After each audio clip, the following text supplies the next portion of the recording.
Hello friends, आप सब कैसे हैं। तो फ्रेंड्स, आज मैं बात करने वाला हूं कि मध्य प्रदेश में जो वर्ग 3 की शिक्षक पात्रता परीक्षा हुई थी उसके लिए आपको आंसर की जो आई थी उसमें आपको आपत्ति दर्ज करने का मौका मिला था। तो दोस्तों, आज मैं इसी पर बात करूंगा कि आखिर उस आंसर की के बाद जो फाइनल आंसर की आएगी रिजल्ट के टाइम पर, तो उसमें कितने नंबर बढ़ेंगे या फिर नहीं बढ़ते हैं, कितने नंबर पर बढ़ते हैं। क्योंकि आपने देखा भी होगा कि एक एक आंसर की में लगभग 10 से 15 तो नॉर्मल, किसी किसी में 15 से 20 तक आपत्ति दर्ज की गई है। तो आखिर किसमें कितना नंबर बढ़ता है, नहीं बढ़ता, कितने चांसेस रहते हैं, तो उसी को आज मैं आपको बिट प्रूफ दिखाने वाला हूँ। आप यहाँ पर हमारे सामने देख भी पा रहे हैं कुछ ऐसा चीज़, तो मैं आपको बताऊँगा भी डिटेल में। तो चलिए, आप चैनल को जरूर सब्सक्राइब कर लीजिएगा, अपने दोस्तों के साथ भी शेयर कर दीजिएगा। तो चलिए शुरू करते हैं। दोस्तों, यहाँ पर आप देख पा रहे हैं कि ये मैथ परीक्षा का नाम है, शायद मैथ का है। यहाँ पर देख पा रहे हैं अंतिम उत्तर कुंजी है, वर्ग 2 या 3 की, शायद दो की ही हो। ये 2023 का पेपर है, मैं उसका दिखा रहा हूँ। क्योंकि अभी इस साल का तो वर्ग 3 का तो अभी आया नहीं है, ये चीज़ रिजल्ट के टाइम पर आएगा। तो इसी में मैं आपको दिखा देता हूँ कि आपको आखिर कितने नंबर पर आपत्ति हुई थी इस पेपर में। इस जो 2 मई को पेपर हुआ था, सॉरी, हाँ 2 मई को। तो आपका कितने नंबर पर आपत्ति हो गई हुई थी और कितने नंबर आपको मिले थे, मतलब कितने क्वेश्चन पर आप ऑब्जेक्शन सही था तो उसमें नंबर मिले हैं। तो चलिए दिखाते हैं। दोस्तों, यहाँ पर देख पा रहे हैं कुल विकल्प परिवर्तित प्रश्नों की संख्या, इसमें एक भी नहीं, और एक भी प्रश्न निरस्त नहीं हुए। और कुल पृष्ठ कितने हैं? 7, कोई नहीं। यहाँ पर एक, मतलब कि इसमें से एक भी क्वेश्चन पर ऑब्जेक्शन जो था वो सही नहीं था यहाँ पर। और कितने आपत्ति लगाई गई थी? 21 क्वेश्चन पर। आप समझ पा रहे हैं, 21 क्वेश्चन मतलब कि 150 प्रश्नों में से 21 क्वेश्चन पर आपत्ति लगाई गई थी, और एक भी क्वेश्चन ऐसा नहीं मिला जिसमें कि ऑब्जेक्शन सही हो। यहाँ पर देख पा रहे हैं, यहाँ पर डायरेक्ट दिखा रहे हैं। बाकी मैं यहाँ पर क्वेश्चन भी दिखाऊंगा कि आपको किस किस क्वेश्चन पर आपत्ति लगी थी और उसका क्या एक्सप्लेनेशन दिया गया है उनके द्वारा, बोर्ड मेंबर द्वारा। यहाँ पर देख पा रहे हैं, अच्छे से देख लीजिए। इसमें से एक भी क्वेश्चन का आपत्ति सही नहीं हुई, इसलिए नील लिखा हुआ, ठीक। जैसे यहाँ पर ये 8 मई का पेपर है, यहाँ पर 8 मई यहाँ पर दिखा रहा है, 8 मई का परीक्षा दिनांक है।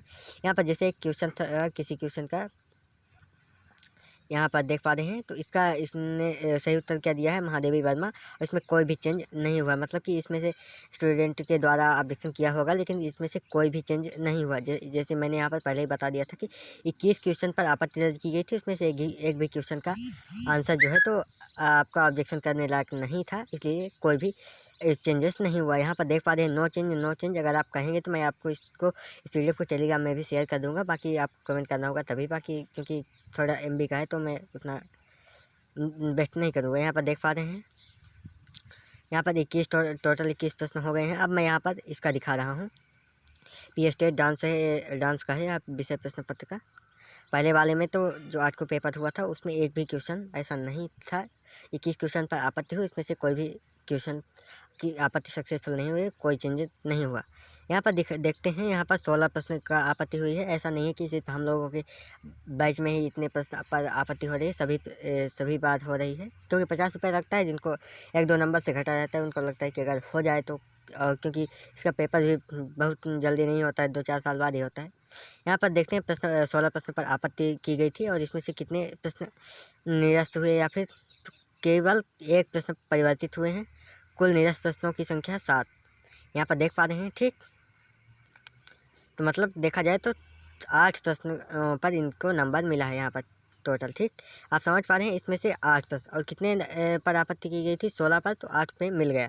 मतलब कि ज़रूरी नहीं है कि आपके शिफ्ट में अगर 15 से 20 आपत्ति लगी है तो उसमें से मिलेगा ही, क्योंकि आपने पिछले बार उसमें देख चुके हैं कि किस तरह लगी थी, एक भी प्रश्न पर कोई परिवर्तन नहीं हुआ, और इसमें से सिर्फ 16 ही लगी, इसमें से 8 का 8वें नंबर मिल गया होगा लोगों को। यहाँ पर लिखा भी रहता है, जैसे कि यहाँ पर एक कोई क्वेश्चन रहा होगा तो इसमें अपरिवर्तित है, लेकिन इसमें बता रहा है कि प्रश्न की संरचना गलत है, इसलिए निरस्त किया जा रहा है।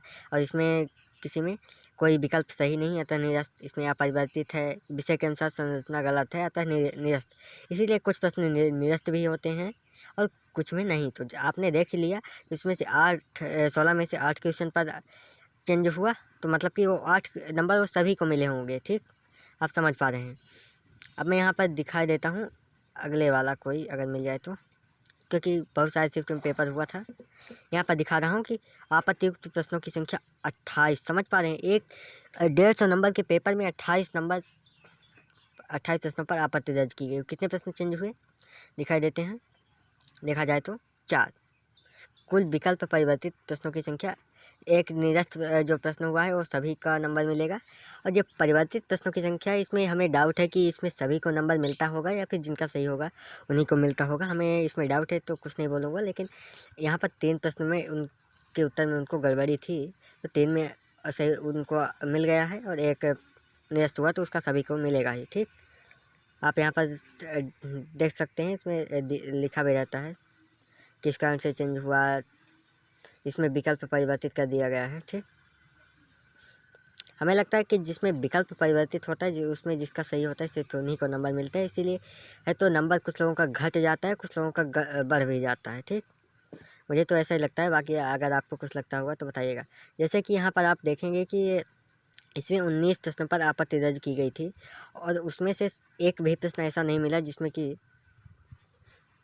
ना तो कोई प्रश्न निरस्त हुआ और ना ही किसी में परिवर्तन हुआ। मतलब कि इसका मतलब बिल्कुल भी नहीं है कि अगर आपकी शिफ्ट में बहुत सारे प्रश्न पर आपत्ति दर्ज की गई है तो उसमें नंबर बढ़ेगा या घटेगा।